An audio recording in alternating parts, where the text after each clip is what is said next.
始。咁呢個溫度計嚟嘅，要用之前記得拎個喺個盒最上面嘅透寶架應該就會有㗎啦，就拎出嚟。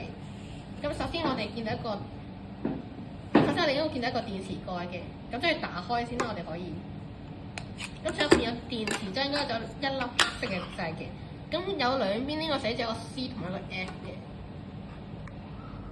咁呢兩個分別C 係代表住攝氏 ，F 係代表住華氏嘅。咁當你用黑咗粒掣之後咧，就會自動轉翻成個模式㗎啦。咁出嚟嘅溫度都會唔一樣啦。咁呢個大家記得唔好亂用。咁我哋去拍翻個蓋啦，就當你校完之後，咁拍咗個我哋使用之前要用手機嘅 app scan 咗個 QR code 二維碼，咁 scan 完之後咧就可以準備使用㗎啦。跟住開機咧，其實就係撳翻中間好似個溫度計嘅樣。咁當你再撳一次，就會進入量度溫度嘅階段。如果佢度唔到任何嘢，就會好似啱啱嘅紅色畫面，即係個 LO 啦，係啦。咁呢個係正常嘅，隨時都有可能發生，因為可能唔知邊個揩到個掣，係啦。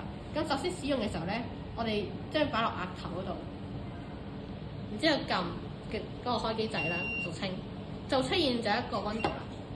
咁呢個溫度咧會記錄喺下面嗰個欄嗰度，係一個記錄欄嘅感覺。佢記錄你最近一次讀嘅溫度係啊。不過咧，你輸入機之後咧就唔會 keep 低嘅，係啦，每一次都會 reload 一次。咁中間呢個灰色嘅掣咧，其實攞嚟轉模式用嘅，你感覺上就係、有幾個模式可以轉嘅，有4個佢一共有。不過我個人建議就唔好亂喐啦，最好夾翻到中間呢一個第一個模式。咁當你校完咧，仲有一個秘密功能嘅，我哋亦要將呢個蓋拎開。咁呢個係一個磁吸嚟嘅。係啦，但係記得要輕拿輕放，唔好整爛佢。當佢拎開咗嘅時候咧，咁個模式就會變成個耳仔模式。咁呢個係俾你可以度耳仔溫度嚟嘅，因為有啲人會可能中意度耳仔啦。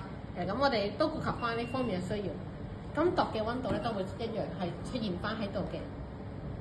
係啦，當你用完嘅時候咧，將呢個蓋咧吸翻入去，咁又會變翻個正常模式㗎。咁以上就係溫度計嘅使用過程。